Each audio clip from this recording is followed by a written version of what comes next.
investors, it's me, Steph, and today we'll be talking about a very important topic when it comes to buying and selling property, and this is taxes.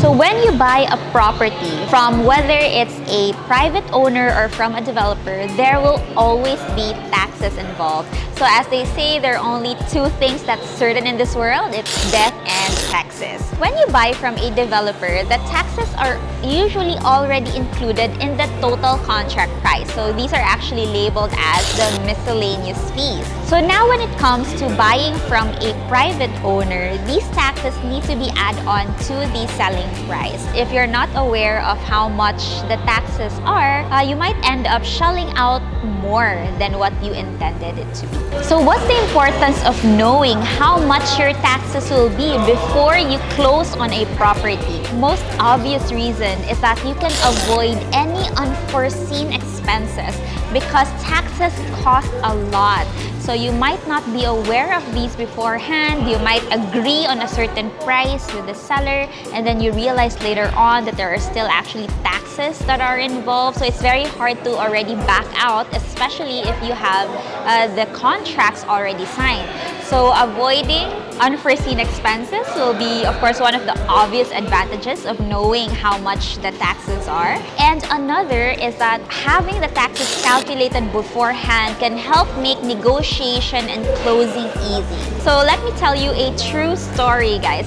So there was actually a buyer and a seller who transacted a property, they already signed the deed of sale, and then later on to find out that the property was actually vatable. So there was actually VAT involved in the property and VAT is 12%. So at that point, they were at a stalemate because they had no agreement prior as to who will shoulder the 12% tax. So that is a big amount.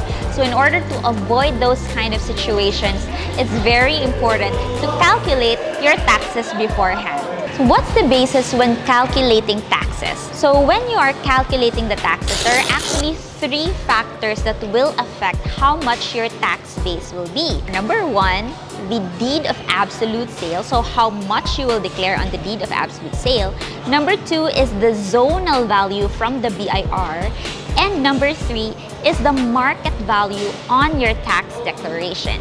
So of course, number one being the deed of absolute sale. So how much is the amount that you will declare on the deed of absolute sale can be a basis of your taxes. Of course, whichever is higher will apply. So let's say, for example, you're buying a property which is 1,000 square meters and the cost is 10,000 per square. So on your deed of sale, it's 10 million pesos. But let's say, for example, in the zonal value of the BIR, that property actually has a zonal value of 12,000 per square meters. So that means that that property's zonal value is now 12 million pesos. So since 12 million is higher than 10 million, so now the basis of your tax will be the zonal value because again, it's whichever is higher. So the third one is the market value. So you can find this on the tax declaration of your property.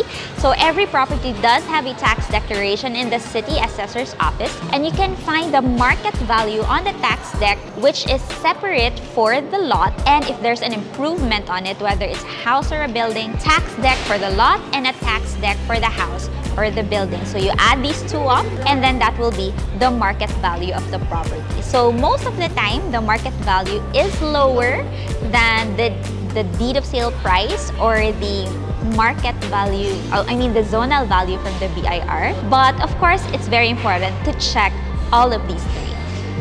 So how much do property taxes actually cost? So let me give you a quick breakdown. So number one, the biggest tax that you will be paying for is actually the capital gains tax. So the capital gains tax is 6% of your tax base. So what is the capital gains tax? So this is a tax paid by an investor upon selling their asset. based on the amount by which the asset appreciated during the time it was held. So that sounds like a bit of a jargon, but basically the capital gains is the amount that you have gained on the property that you have bought before. So again, the amount is actually calculated as 6%. So let's say, for example, you're buying a property worth 10 million pesos and the capital gains tax is 6%. So this is actually 10 million times 6%, which is 600,000 pesos. So yes, guys, it is a considerable amount. So imagine if you didn't calculate that beforehand, and now you have to pay for it. So that's a pretty big amount. So 10 million times 6% is 600,000 pesos. That's how much your capital gains tax will be.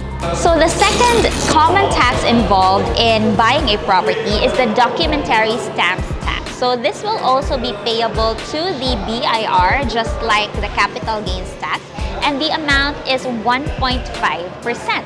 So the doc stamp tax is a tax on documents, instruments, loan agreements, and papers evidencing the acceptance, assignment, sale, or transfer of an obligation, right, or property incident thereto. So the documentary stamp tax again is 1.5%. So let's say if the property is 10 million pesos, this is multiplied by 1.5%. So that's 150,000 for the documentary stamp tax. So another tax is the transfer tax. So the transfer tax is actually payable in the city treasurer's office. So this is in your local government unit, and the transfer tax is owed to the local treasurer's office. It's the tax imposed on the sale, barter, or any other method of transferring the real property ownership or title. So what does that mean? So that means that there's actually a tax that needs to be paid in the city hall first before we can move on to the registry of deeds. So how much does this usually cost? So the transfer tax is usually 0.5% of your tax basis. So again, if the property is selling for 10 million pesos, 0.5% of that will be 50,000 pesos. This is actually the smallest tax that we will be paying, and there are also other cities that charge 0.75% of the tax basis. So just make sure to check with your city how much your transfer tax will be. Aside from the common taxes that I mentioned earlier, there are other expenses that you need to think about. So these other expenses are not taxes, but there are definitely fees that you will need to shell out also. So the first one is the notarial fee. So the notarial fee is how much you will be paying to the lawyer to notarize your deed of sale. So the usual tariff of lawyers is at 1%. So they usually charge 1% of deed of sale price, and this is how much their notarial fee is. So of course, if you have lawyer friends who might be able to give you a discount, then that can also be how much your notarial fee will cost. So another fee that you will be shelling out as well is the title transfer fee. So by title transfer fee, what I mean by this is that if you're going to hire someone to do the title transfer for you, it's not that easy to transfer a title. It does have a lot of legwork involved, so you might want to hire someone to do that, and it really depends on how much their fee will be. But here in Cagayan de Oro, maybe you can expect about 20,000 to 25,000 pesos for title transfer to transfer one title. So another tax that could be imposed on a property is VAT, or value added tax. So this tax is not imposed on all properties. However, this is usually applicable to commercial properties or any property wherein the owner has any trade or industry or any business. They're using the property for business, in other words. So if the property has a commercial classification on the tax declaration, then this is subject to VAT. And by the way, guys, VAT is a very big tax. So this is actually 12% of the tax base. So let's say, for example, the property is selling for 10 million. The VAT is actually 12%. So that's 1.2 million pesos. So imagine shelling out an additional 1.2 million. So you better be able to include that in your computations ahead of time. So before buying any property, make sure that the real property tax has already been settled or it's already been fully paid. So there are some instances wherein the seller still has arrears on the real property tax. And that's okay. If they're not able to pay it yet, then you can always deduct this from your amount that you will be giving to the seller. Let's say, for example, again, if the property is 10 million and they have real property tax arrears of 500,000, so you can actually just deduct it already ahead of time so that you can be the one to settle the real property tax later on, so before you transfer the title. So you can see if the real property tax already been settled by checking the real property tax clearance. So you can ask the seller for a real property tax clearance. Another tax that needs to be settled is the estate tax. The estate tax is usually applicable when the original owner on the title has already passed away and now the property will be transferred to the heirs. So there is actually an estate tax involved, which is thankfully now it's standardized at 6%. So this is also something that needs to be settled before the title is transferred to the new buyer.